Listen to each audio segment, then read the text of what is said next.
Yes, we are. And it's 5, 4, 3, 2, 1. Hello, ladies and gentlemen. Welcome to Tell the Damn Story, the show that celebrates the trials and tribulations, the successes and failures of the writing journey in hopes of making your writing journey easier. I'm Chris Ryan, and I'm an award-winning hybrid writer.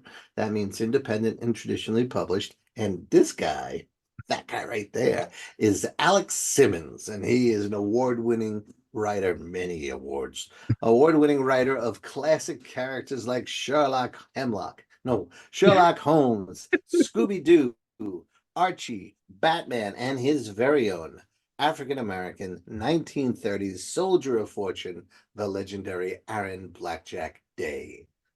And on today's episode, We have, ladies and yes. gentlemen, I am strapping myself tightly into the passenger seat while the professor drives the boat.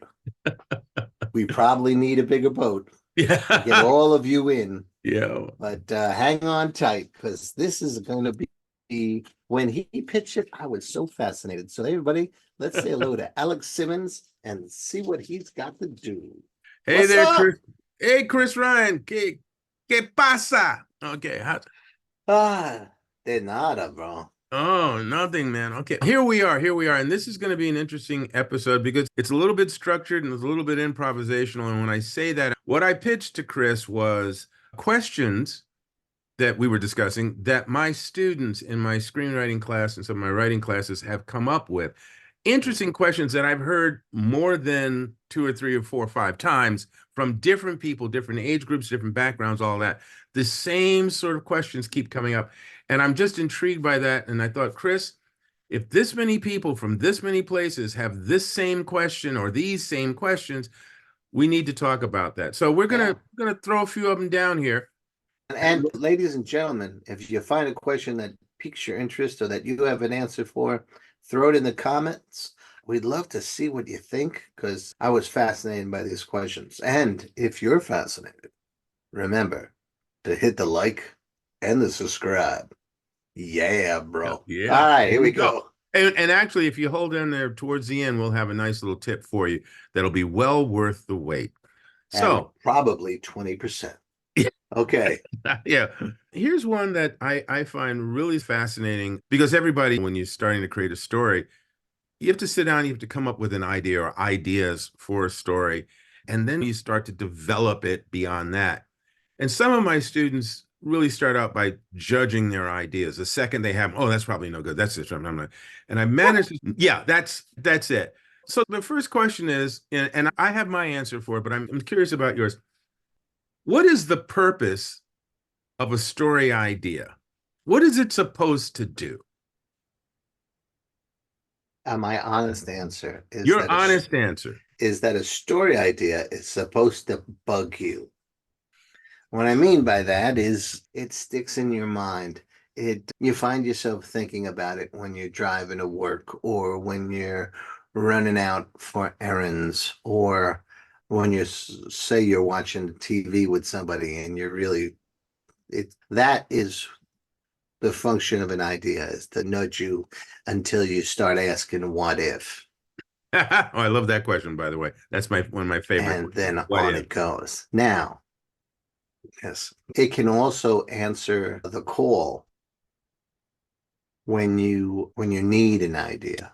What I mean by that is, like I've said, I'm independent and traditionally published.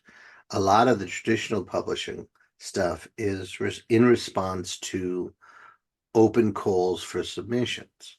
And in case you don't know what that is, you can find them. Facebook, you can go just search open submission calls or open calls for horror, for romance, for whatever your writing genre, your favorite writing genre is. And you'll find a page or two or five. That's what it does. That page is just, it posts open calls of usually small or sometimes contests, never pay to be in a contest. Then if I get one of those, it dictates what the area the idea should be in. So then that might inspire an idea that then bugs me. And then we're back on that whole track. And that's how what Stephen King said, the writing down of every idea you have is the best way to memorialize really bad ideas. The better way to do it is to have like a cage match in your brain and then let all the ideas fight it out. And the best one will still be there in the morning or by the weekend, and it's the one that won't let you alone. And that's the one. So I think that's the purpose of ideas is to, and usually they are an answer to something that's bugging your subconscious. I hope that is helpful. Okay. So this is one of those times when Chris and I have different approaches to the, Wildly yeah, divergent. same arena, different sparring partners. First off, I tend to say to myself as well as to other young writers, and not young because I'm older, but to writers, I tend to say that the purpose of an idea is to be an idea. That's the first and foremost. It is literally something that comes to mind or is inspired, and you give it some thought and you go, oh, okay. And there it is. That's the idea. That's all it is, an idea. It's like a seed. You Right. don't look at a seed and then go, oh, it's a seed. It's not doing anything, toss it Like away. The sometimes idea, it's not necessarily a good idea. Like, yeah, this is liver true. wish for lunch. But judging them immediately is problematic because Bad especially idea. with emerging and aspiring writers, this that you're already dealing with some pseudo imposter syndrome and judgmental attitudes and things that are not going to be helpful to you initially. So judging your idea the moment you have it, you've done nothing with it. You haven't really spent any time getting to know it. You haven't sat down and had a drink together. So bottom line, it's an idea. Boom, jot it down. Whether it's a good idea or not does not matter at that moment. Mm. What it is, you just chronicle it. Boom, there it is. Later, you can go back to it and assess one way or the other. Or, as Chris has pointed out, you can certainly, if it's a thing that won't go away, it's buzzing in your head consistently, day in, Then day out, then then you you know go, that I got to do boom, something with there it. it is. Yeah, okay. So that's my first thought. And with respects to Stephen, who's got up there, Stephen, I hear you, brother. You write on, write on. That's what you do. But I would say for some of the other writers, it's jot your idea down. Don't judge it immediately. Just put it down and you can go back to it later and assess whether or not it's something you want to deal with then, later, or Okay. it sits somewhere. And Chris was also saying something might come up where you get a call or you see a call for a particular type of thing. You go, wait a minute, what was that thing I wrote down? Boom, there you go. Yeah. So it's a I little bit don't of know. a little bit of a vault that you can keep some goodies in and Yeah. to them periodically. I much more prefer throwing them in Thunderdome. Yeah, Bunch of ideas go in, only one comes out. here you go. And, Because and then there's people like me that gotta go and sweep out the bodies, right? that's right. Get in there, sweep them out. But if some young student writes down an idea, there might be in that person's mind, I wrote it down, so I got to do something with it. Yeah, I still do.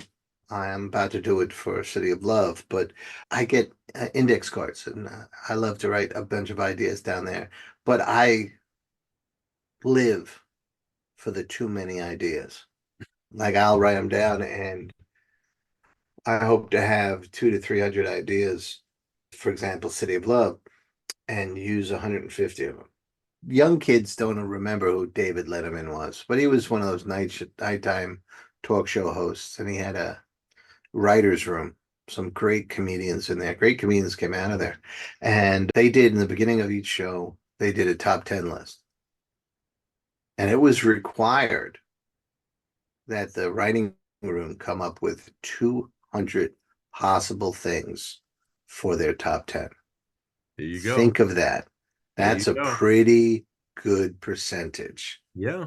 5% of the ideas made it on air. And that's why I believe in Thunderdome for writers. Throw those ideas in there, let them fight it out.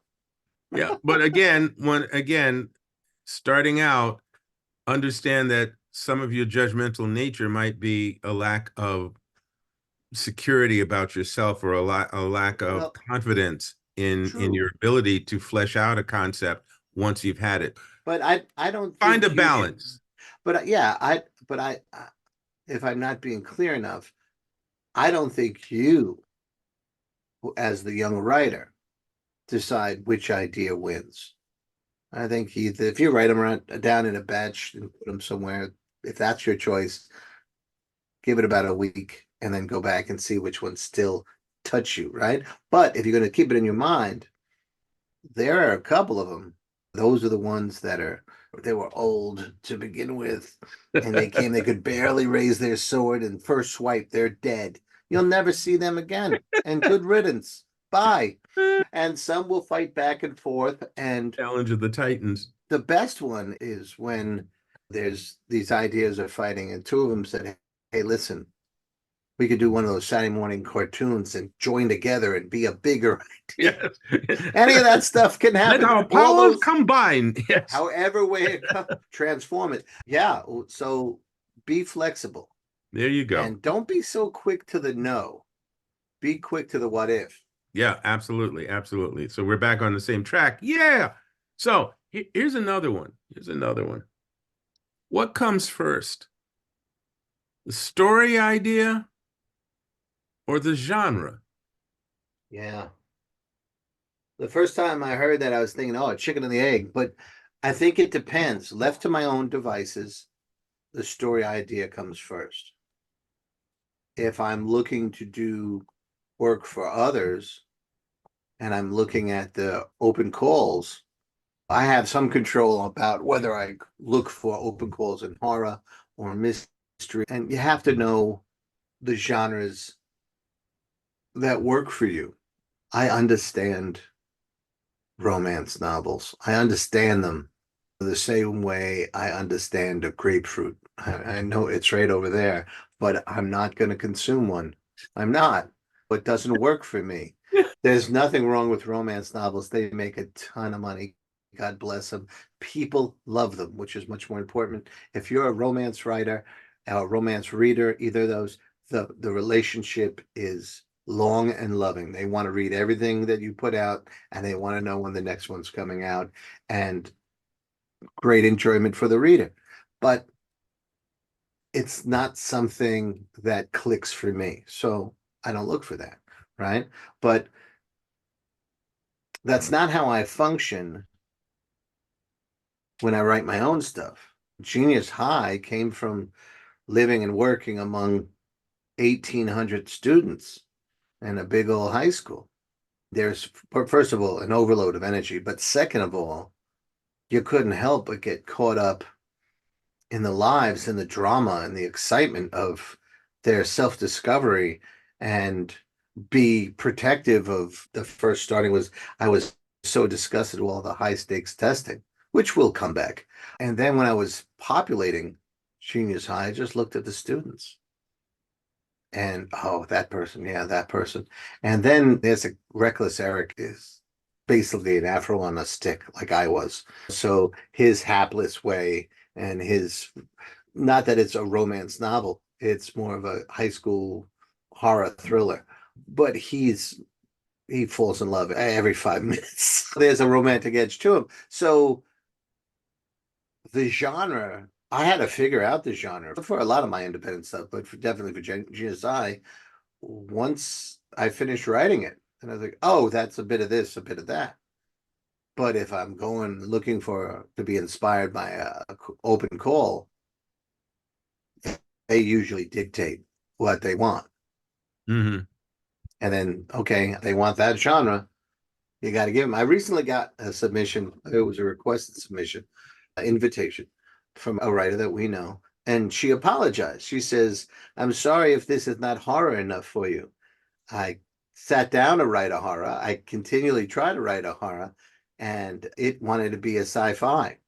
Okay, I'm going to look at the story. And as long as the story speaks, and there's something horrific in it, I have a much wider definition of horror, for example. But we'll go there, yeah. Than a lot of people. Yeah. So what she may think is not horror enough probably will be perfect for my purposes. Okay. Something you I said. hope that answered I didn't want to be a politician. I hope that answered your question. What question? No. There you go. I'm gonna say that Chris and I have similar thinkings along this line. And one of the things that you said in particular is the story comes, and then sometimes it's clear, or you have to find what genre it fits into. I've noticed over the years, just like you with not going towards romance novels as a writer, I gravitated immediately as a younger person, as a not even a teenager, towards mystery and detective stories. Hmm. That was just immediately there. I had friends who were into sports. I had friends who were into history, which they were weird. Now, I knew 99% of my mindset was detective stuff, even though I was reading comic books with superheroes in it. And I thought that was cool. I loved mystery stories. And so it seemed organic for me that as I grew up and started actually writing, that I gravitated towards trying to write mystery stories or adventure stories that had mystery elements to it. Right. Slowly, I also found that, yeah, there's a certain amount of adventure that I enjoyed and characters that I enjoyed. But once again, the mystery element kept threading its way in. Yeah. So I feel like to some degree, the genre sort of was dictated for me by my affection for this particular arena. Now, what Okay. was interesting was that as I got into writing comic books and I got into writing plays and some of the other things, several of them were not mystery. Several of them were like children's stories and slice of life kind of stories and things like that. And I felt fine writing them. And what I later realized was that how I laid out some of the discovery elements and the character development elements and things was the same way I laid out mystery stories. You know, it was dropping little clues, little hints, little things like that, and then having these moments where those things are recognized and go, oh, so that's what you meant when blah, blah, blah. So I think we are influenced by things that we love, things that we're drawn to. And when we come up with story ideas, I think often that affection is reflected by the concepts that we tend to gravitate towards. Yeah. Can I add something? Yeah, certainly. So there's a saying, and if I was a better podcast host, I would know who said this saying, that writers tend to tell the same story over and over again. And I thought it was worth pointing out that because no matter what genre I'm writing in, I tend to write about the little guy overcoming the bigger odds, the bigger evil, the system, something like that. So that happens no matter what genre. And Hmm.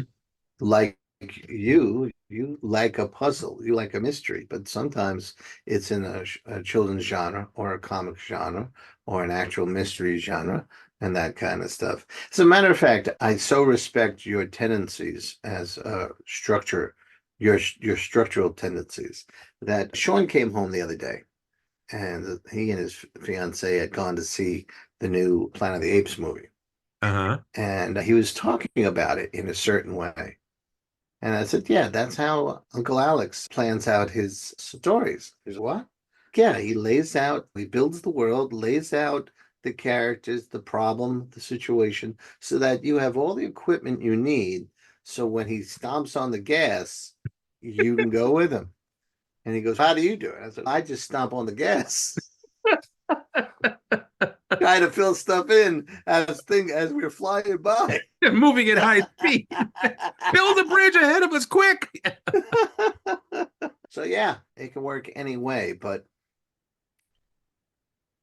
I think the young writers again don't get so caught up in a definition that sometimes you come across a student that has learned a thing and Hmm. therefore that is the rule and the law. Breathe a little. Don't worry. Instincts help a lot too. There you go. There you go.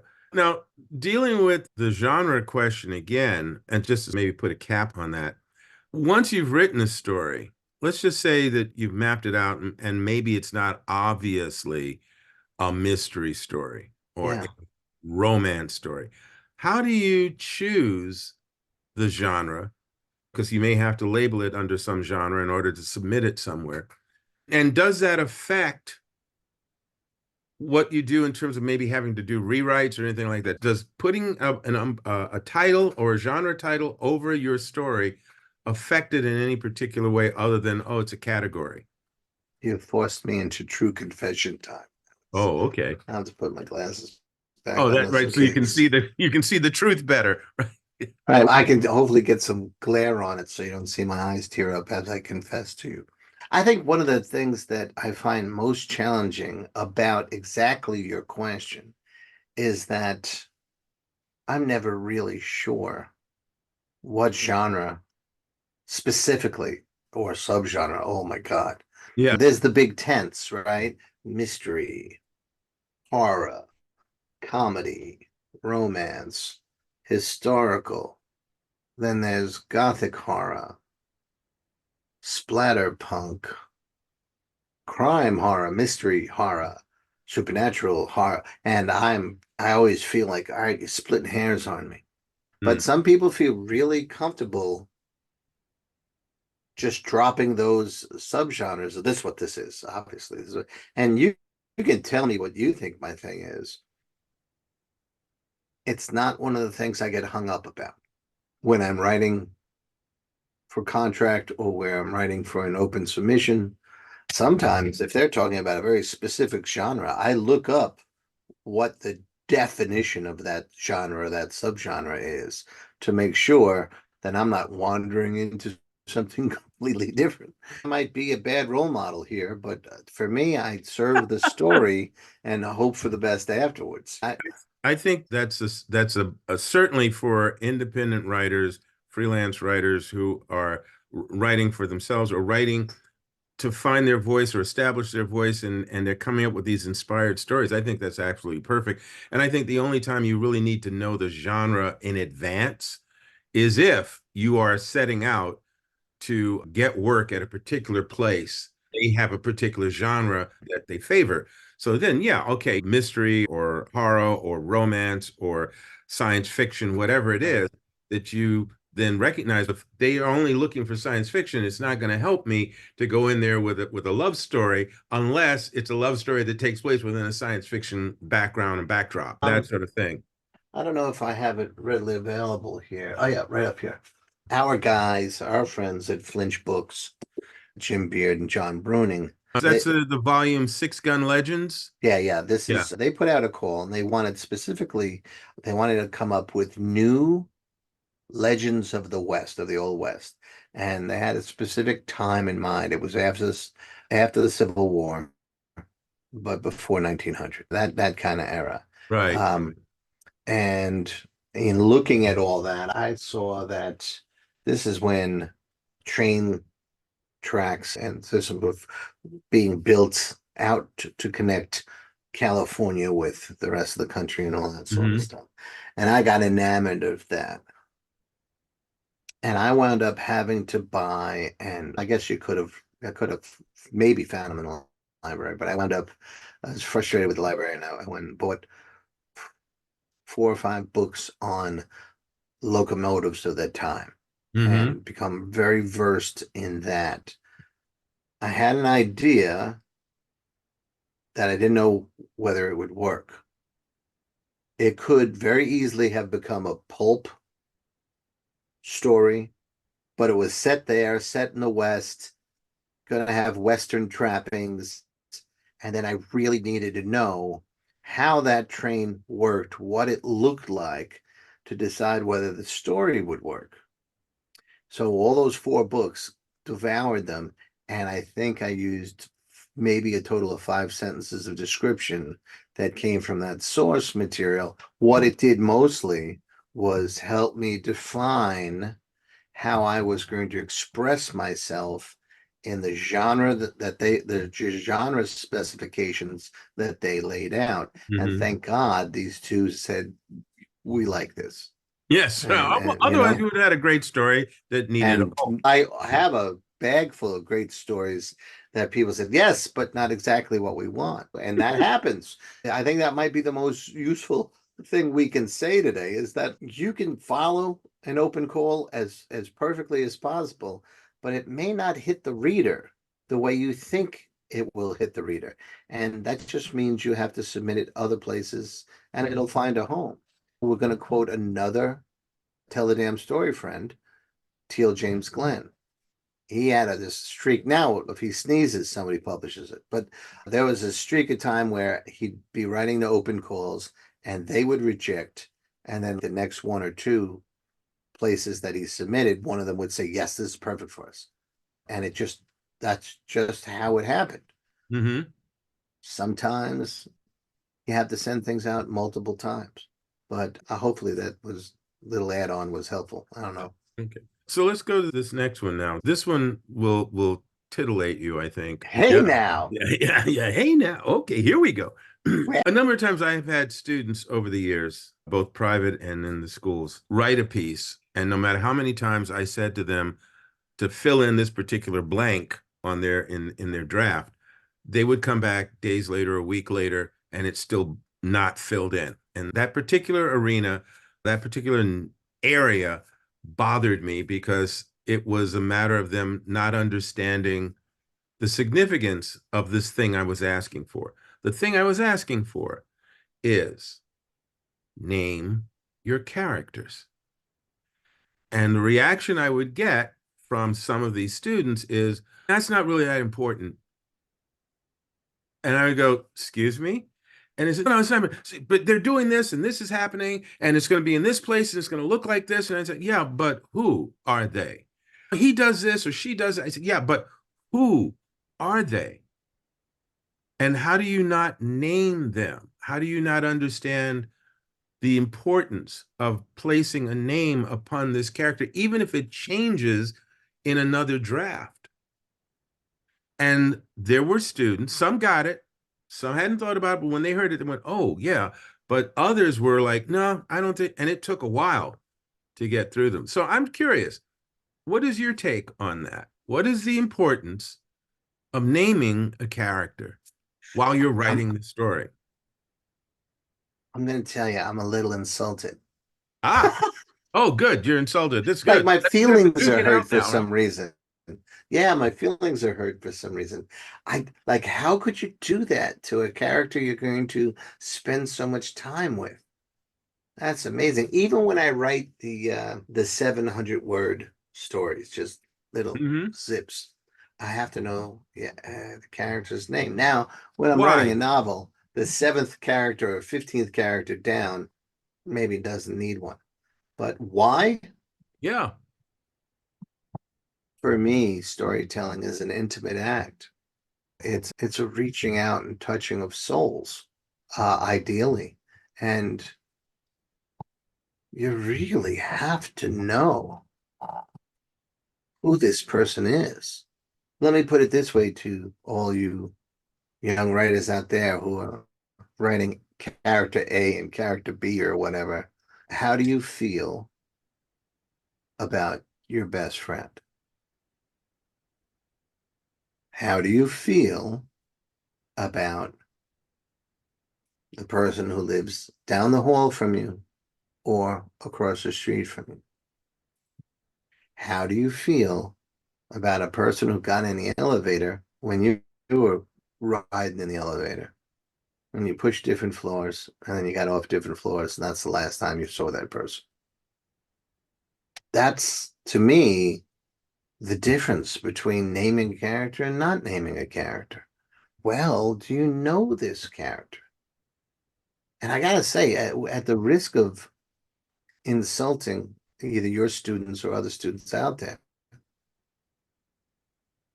I'm questioning whether you have a right to write stories with a bunch of generic robots or those, remember those wooden art figures that you would Yeah, those just figures that pose, you could no bend and yeah, face, nothing. It was so impersonal. yeah. That's what I picture when someone's writing about character A or character B. It's a very Hollywood way to, like, you could just slot in anybody, it doesn't matter. And you know what the result of that usually is? Schlock.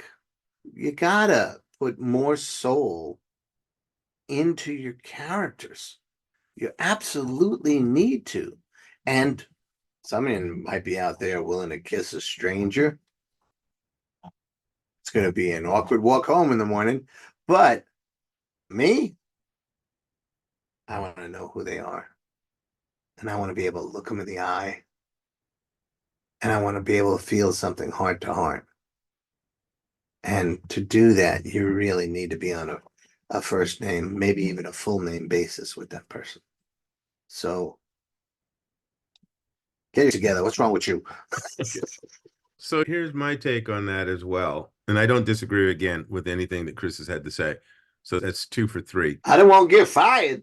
Characters don't mean, and Chris even alluded to this, characters don't mean fill in this blank, have this puppet move from point A to point B to point C. Especially if you're trying to do anything that involves relationships, good or bad relationships, the hero, the villains, it doesn't matter. Who that person is, who that character is more than the physical form. It's where do they come from? It's what are their goals? It's who are they connected to? Who are they trying to protect? Who are they trying to get even with? Where did they get their upbringing? Where is their cultural connection coming from? Because all of those things impact on the choices that that character makes during the time we're spending with them. I often say with my students in the film writing classes, unless a character is born when the movie starts and dies when the film ends, they are coming from somewhere when that movie starts and they are going somewhere when that movie ends. And the writer needs to know both. Because literally the actions that preceded them walking into that film are definitely influencing any choices and things that they do while they are in the story. Yeah. And so subsequently, whether or not you're called Jose or James or Joseph or Joe or Shaniqua or Jamal or Hassan or Lao Wing, all of those things speak immediately to something in your life and in your family's life. If you have a limited vocabulary, it says, and you're 20 something, it says that either you have a physical condition, an emotional condition, or you were not given an opportunity or you ignored an opportunity to better educate yourself. So there's all of these things that affect who a character is and how they move and speak and think throughout your story. And if you don't know who they are, and you don't know any of these things about them, then you are playing puppeteer to marionettes, which means that you will have them do stereotypical things and say stereotypical things. And I don't even mean the stereotype in terms of offensive. Literally, as Chris was saying, the figures, the art figures that with the blank faces and no fingers, and they're not even wearing clothes, it's just wooden blocks. And you're making them move here and move there because you want to see them move here and move there. But you're not telling a story about people or about Yeah. creatures or about characters or about animals. You're telling a story about these blocks that you're moving from one position to another. Now there is a writer, a very successful writer, comes from the greeting card business and approaches novel writing like it was an extension of that business. And with co-writers, a lot of titles come out. But there's not a single character of that person's that I find memorable. One, he did a couple of novels, kind of serialized novels, and that one kind of approached, but it didn't really sear into my heart. I'll tell you what did sear into my heart when that same writer wrote a character that I beloved and just took the concept and put it in a blender and didn't put the cap on, let it go for half an hour. And whatever sludge was left, and that's what he said was the character. And like I said at the beginning, offensive, yeah. It was almost worse than not naming a character at all to do that. Just the reason we get into this business or get into this art form, this craft, is because there's something in us that moves us to do this largely thankless work. I talked to Richard Price one time. Got very lucky and was able to sit with him and talk. And he said, yeah, people like to think it's about going to the parties and the publishing celebrations and all that stuff. He says, you know what writing is? It's ass in chair, all by yourself. And if you're going to be there and do it that kind of time, you better be writing about pieces of your heart and soul. And how can you have heart and soul without a name, without knowing nuances of that character, all those characters? Now, I'll play devil's advocate only to just To torture me and admit, titillate no, me no, further. yeah, that too.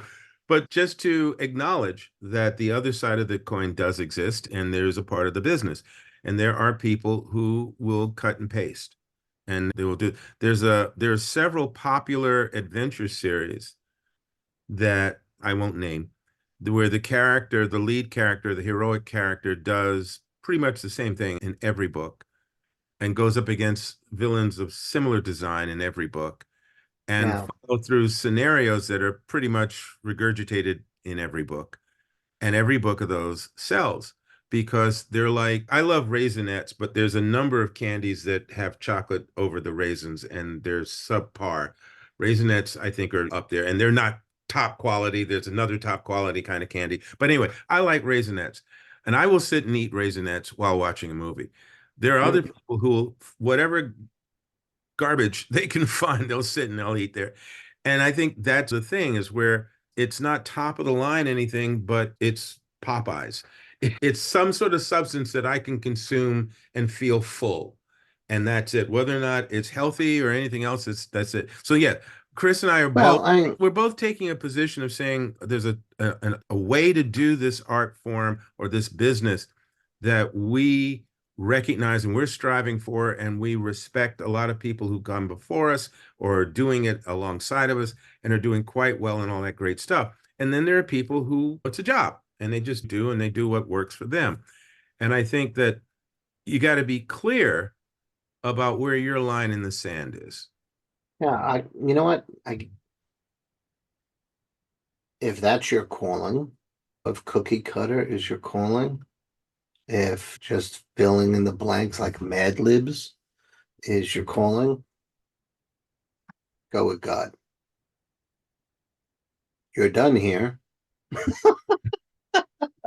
There's nothing more we can teach you. Because here we talk about heart and soul. And the attempt, every time you write a blackjack story, the attempt is to the intention is to entertain, but the attempt is to move the ball forward a little bit, Mm. the culture forward a little bit in some way. I'm about to publish City of Pain, and it will be the last of four novels I rewrote to make sure they were the best they could be. And I'm glad that they are going to exist in a way that I can rest with. And then I can move on to all these other ideas that I have. But I wouldn't have even considered that if I was more mercenary. And I feel like every word we're saying here gets us more and more And deeper into the hole. solidly into the insulting the audience realm. Yeah. And I don't mean to do that at all. But I think part of why people come here is because we speak from the heart. And your wry wit, of course, and your dashing good looks, Alex. That my dash to good looks. Yeah, yeah. Yeah, again, folks, there's a passion, there's a fondness for the craft, there's a respect, there's the material that we enjoyed, and again, I can look at a lot of the B movies and read some of the quick fix comics and things like that, and enjoy them as again popcorn and candy and whatever like that, and then I'll pick up something heavier, and or I'll go see a movie that's social commentary or is a really intense drama, or I just saw American Fiction which I enjoyed I immensely. was, yeah. Yeah. Really enjoyed that. And there's no shoot 'em. I shouldn't say this. I'll just say that's not a story about fight scenes and car chases and things like that, which I also enjoy. But this Right. was a study about a human condition and about a perception of people. And that was fascinating. And the way it was written and the way these characters are revealed and the things they go through were just as entertaining as if I went to watch, I don't know, Grand Theft Auto or Gran Torino, or not Gran Torino, that's a Clint Eastwood movie. I'm at a loss for all of the movies with the car races and things like that. But the Fast bottom, and Furious. yeah, Fast and thank you so much. Yes, because that's an adrenaline rush from a different side, or that's a satisfaction from another side. So we're not saying there's no room for anything but the best. We're Right. saying that as we strive for certain things, and those who came before us and inspired us did the same, we're trying to Right. pass that on. And one of the things that we really want to share with, again, our audience of emerging, aspiring, or struggling writers is, and this is that thing that I said at the very beginning, hang in there. If you take nothing else away from this, A, asking questions is absolutely the right thing to do. Yes. It's absolutely, you're doing the right thing when you ask questions. When you ask questions about how things are done, when you ask questions about what it is that you want to write about, or you ask yourself, what is it I'm trying to say? Or what kind of audience do I want to entertain? Or what kind of material fascinates me so that I can maybe filter some of that in there? Those are all excellent questions. When you have written your first draft, and you turn around and you trust somebody, hopefully the right people, to read it and give you feedback. Ask questions. If they didn't get something or they didn't like something, ask them why. Why do you feel it didn't? Or why do you think this affected you that way? And hear them, because that's a learning experience. You grow from that. Your skills grow from that. Your perception grows from that. Genres are things that, yes, there are categories, and I just looked up the list. There's different ways of looking at genres, and we'll have that conversation another time. But when we think genres, more often than not, we think, again, mysteries or sci-fi or romance or comedy. And there are super genres and there's sub genres. But when you're thinking of genres, if you happen to lean towards comedy, fine, you can do comedy. You can also do relevant human interest stories within the realm of comedy. Just like Chris has said a number of times that horror is a welcoming arena. There's different types of horror things that you can do. And we're going to have that conversation the next time about what is horror. All right. But for now, I'm saying ask questions, give yourself permission to explore and experiment with your writing. Give yourself permission to start to recognize or explore and experiment with your voice. What is Right. it that you tend to come out with or pursue or write about or comment on more often than not?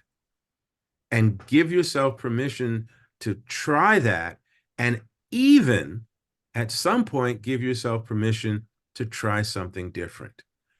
Yep. Because, yeah, we are talking about writing not only as a potential career or job scenario, but it's a form of self-expression. And you are an evolving individual, and subsequently, your art will also evolve. So give yourself permission to do that. And I think you will find it much easier to tell your own damn story. Yes. Fill in the damn blanks. Yeah. And we will definitely the next time talk about horror, because one of the other things Chris and I talked about in the green room is what is horror? And there was some fascinating possibilities there, as well as we all have our own opinions. And so we're gonna touch on that one the next time we have another episode about that. And then Chris came up with a brilliant suggestion. I did. Yes, you did. Yes, it was so brilliant you forgot. We've had, thanks to Chris and some of the wonderful associations that he's made, he has a wonderful collection, by the way, shameless plug here, anthology, Soul Scream, right? All 6 volumes. Please get them through Amazon or whomever. But Sixth one is in production now, so there's only 5 out there right now. there's 5 out, but there will be 6. Trust me on this. Believe me. And he has a wonderful association with a number of horror writers. So Chris has suggested that aside from Chris and I discussing about what is horror, that we open up a party and have a few of these folks come on board and discuss the various aspects and levels and possibilities of horror. And so I think that's going to be something that we're going to save for just I don't know, a little ways down the road. But you will be forewarned when we're going to cut loose with that one. Be forewarned is yes. to be forearmed. Be afraid. Be very afraid. have forearms. Yeah. All right, there you go. All right, this has been a wonderfully weird episode that has left me ill at ease. I have to go and read a bunch of stuff with named characters. Yeah, for some reason that hit me as a violation. It's really interesting. I totally get it. And I'm out here in the field right now doing the work. And some of it, again, we'll talk about this more on another episode, but some of it is really a reflection of how some people are thinking about the world at large. And I think it's a bigger discussion. But either way, let me also leave you with this, leave you, Chris, and leave the audience with this. A number of the students who have done this thing about the names have also grown from the experience and naming their characters. And I'd say more than 60 to 70% of them realize there is a big difference. And so there is hope. There is hope. I feel better now. Okay, Chris, you take care. All right, everybody. Alex, it's always a pleasure. An honor to be in your presence. Everybody else, thank you so much for your time, and we hope this has helped you on your journey even a little bit. Enough for you to hit and subscribe. Love it when he says that. Take care, everybody. Peace.